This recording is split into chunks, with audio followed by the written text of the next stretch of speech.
Hi, this is Salina and Samantha, and we're going to be doing questions number 6 and 8 from page 273 to 274 for our Unit 7 bonus video.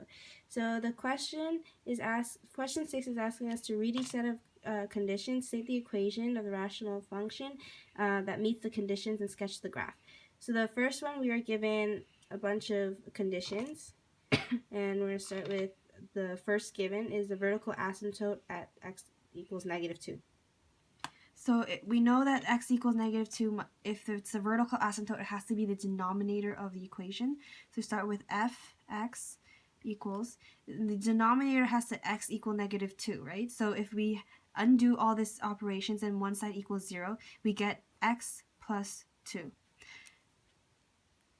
For a horizontal asymptote at y equals 0, we know that in order for a horizontal asymptote to be y equals 0, n has to be less than m. So the only thing less than 1x is 0x, so the numerator would be 1. And now we can check our graphs. We can draw the graph and check to see if the other conditions meet. So that's our graph. As you can see, the asymptote. The vertical asymptote is at x equals -2. Horizontal asymptote is at y equals 0. And it also satisfies the negative when x belongs to -infinity to -2. And also satisfies the positive when x belongs to -2 to infinity. And it is always decreasing. Question B. Vertical asymptote at x equals -2, which is the same as before. So our fx equals something over x plus 2. There's a horizontal asymptote at y equals 1. Now this is different from the one before because before it was the x-axis. Now we actually have a number. And we are taught that the a over c is our horizontal asymptote, and y equals 1 is also saying 1 over 1. Therefore, if this is 1, this is also 1. So it's x over x plus 2. We can check our graph. That's our graph for... The vertical asymptote is x equals -2. The horizontal asymptote is x plus equals 1. The x-intercept is 0. The y-intercept is also 0. And it also satisfies positive when x belongs to -infinity to -2, or 0 to infinity, and negative when x belongs to -2 to 0. And our third one, a hole at x equals 3, no vertical asymptotes, and y-intercept is 0, 0.5. Now these have a few points to them, where the hole at equals x equals 3 means that the numerator and the denominator have both the same linear function. If it's x equals 3, it means the function is x minus 3. Should start with something like this. No vertical asymptotes, meaning these should be cancelled out and there should be nothing left at the bottom. The y-intercept is at 0, 0.5, meaning this y-intercept is 1 over 2, as we can rewrite this decimal form into fraction form. 1 over 2 is also said as 1 over 2. And now if we expand this, this becomes x minus 3 over 2x minus 6. This is our function.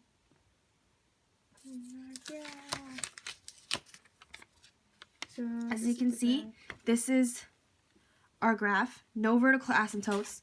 Hole at 3, 1. And the y-intercept is 0 and 1 over 2.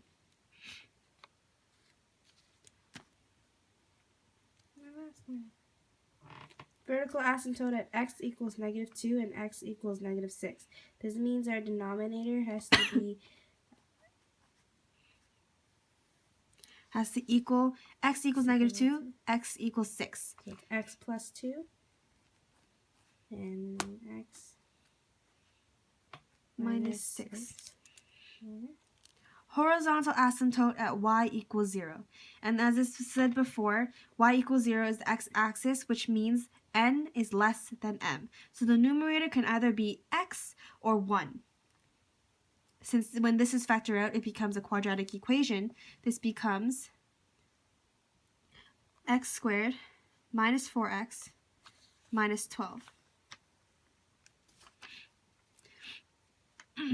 And we will start by drawing out the graph. Since we know this is a quadratic equation, we can draw out the asymptotes and draw out what this looks like, these conditions looks like on the graph. And we know the reciprocal function looks like this. So the asymptotes are x equals -2, x equals 6, and it also satisfies the horizontal asymptote at y equals 0, positive when x belongs to -infinity to -2, or 6 to infinity, negative when x belongs to -2 to 6, and increasing when x belongs to -infinity to 2, and decreasing when x belongs to 2 to infinity. Judging by this graph, we can see that it is reciprocal of the quadratic function, which means the numerator should be 1. So our next question is question number 8 on page 274, and it's asking us to, without using a graphing calculator, compare the graphs of the rational functions f(x) equals 3x plus 4 over x minus 1 and gx equals x minus 1 over 2x plus 3. To compare these graphs, we will find out all of the following: vertical asymptote, horizontal asymptote, x-intercept, y-intercept, decreasing or increasing, and the intervals of negative or positive. So we'll start with the horizontal asymptote and vertical asymptote, because those ones you can tell by looking at the equation. The vertical asymptote is taken from the denominator, meaning x minus 1 is x equals 1. Because you set x minus 1 to 0 and then move it over x equals 1. Horizontal asymptote is the numerator. The horizontal asymptote is a over c, which means 3. And we can do the same with gx.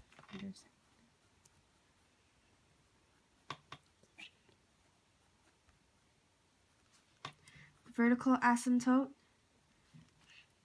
is x equals, if we cancel all this out, -3 over 2. Horizontal asymptote, since it's the same, n and m are equal, we take the a and the c, so it's 1 over 2. Now we'll find the y-intercept and x-intercept of each. We'll start with x-intercept, meaning we replace y equals 0. So fx equals 0. So 0 equals 3x plus 4 over x minus 1. This cancels out because anything multiplied by 0 is 0. So it becomes 0 equals 3x plus 4. We equate everything, and x equals -4 over 3. Now we can do the... Should actually equate it. Now we can do the y-intercept, which means setting x to 0. So x equals 0.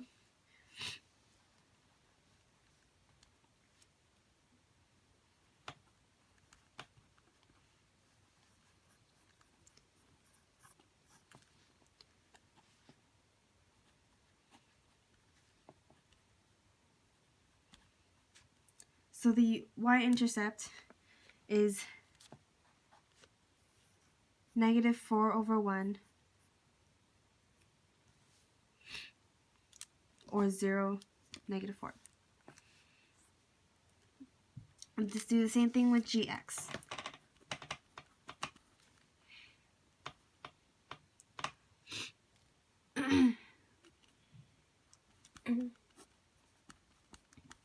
Same thing, this takes out because anything multiplied by 0 is 0.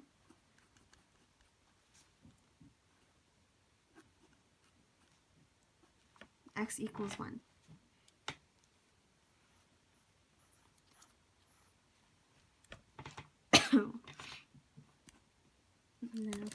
y-intercept.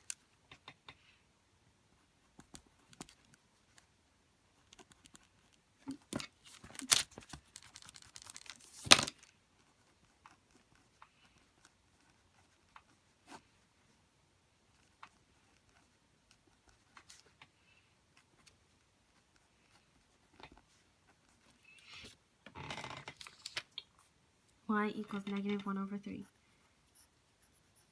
So these are the intercepts. After finding the intercepts, we can picture the graph in our head. So the first graph we can see, look at fx first. Our vertical asymptote is at x equals 1. So let's say it's there. Horizontal asymptote is y equals 3. Let's say it's up there. And if we have x, the intercept, x-intercept at negative 4 over 3, negative 4 over 3, No. and the y-intercept at negative 4, we know that the graph must look something like this. Wait. Like going downwards and up here. Yeah. This means that we can see that the graph is decreasing. So we can write this down. Slowly. Decreasing. Right? And we can also see that it is in the negative area. It's negative when x belongs to... Because we know that the exact intersection here is negative 4 over 3, and the asymptote is 1.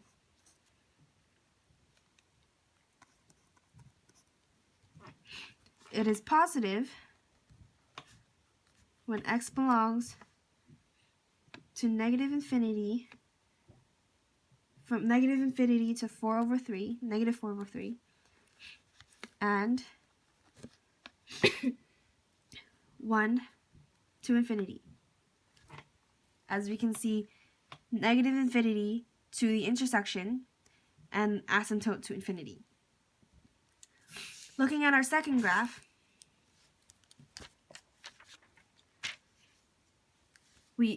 using the same method, we can draw out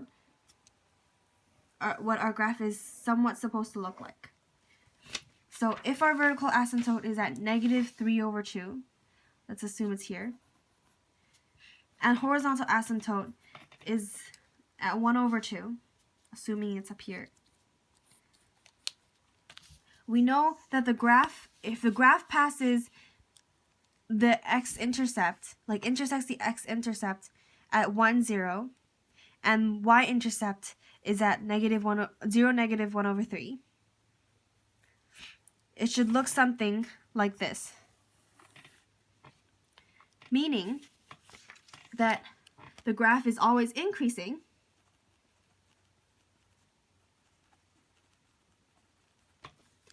it is negative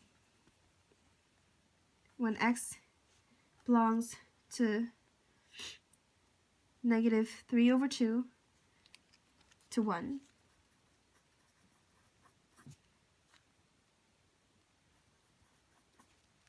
And positive when x belongs to negative infinity to negative 3 over 2 and 1 to infinity. That's it.